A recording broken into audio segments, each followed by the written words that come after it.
Jai Hind everyone, welcome back to my channel.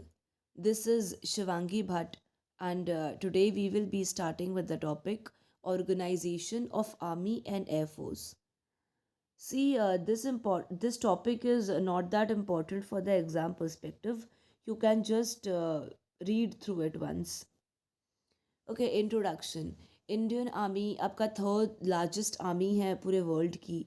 एक इतनी बड़ी आर्मी को मैनेज करना तो है ही इम्पोर्टेंट, मतलब बैटल लड़ाई के टाइम पे भी और पीस के टाइम पे भी। आर्मी को कॉम्बैट आर्म्स और कॉम्बैट सपोर्ट आर्म्स और सर्विसेज में डिवाइड किया गया है।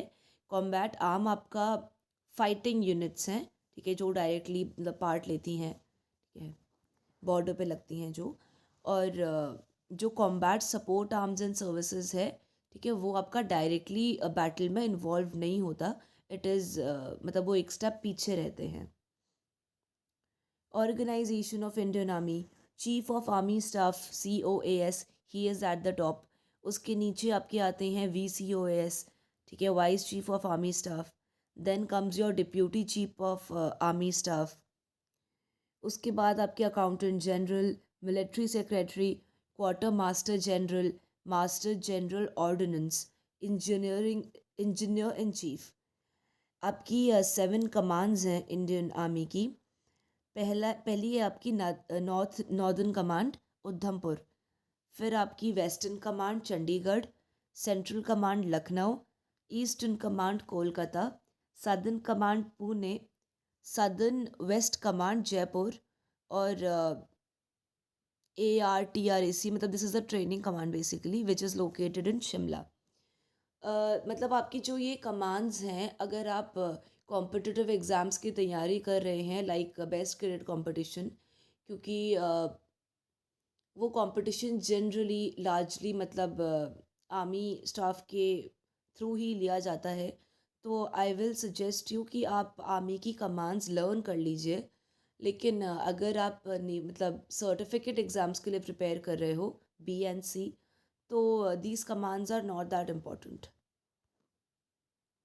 ब्रांचेस हैं इंडियन आर्मी की, ठीक है, वो आपकी आर्म्स सर्विसेज में मतलब डिवाइडेड हैं। आर्म्स में आपके आ जाता है armoured corps, artillery, army air defence, army aviation, engineers, corps of signal, mech infantry और इन्फेंट्री, ठीक है।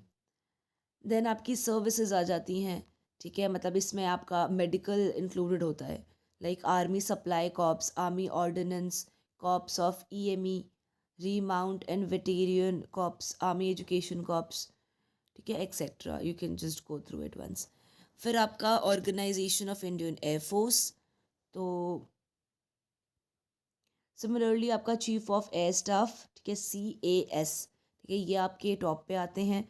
फिर आपका vice chief of air staff, deputy chief of air staff, air officer in charge, air officer in charge maintenance, ये आपका AOM है।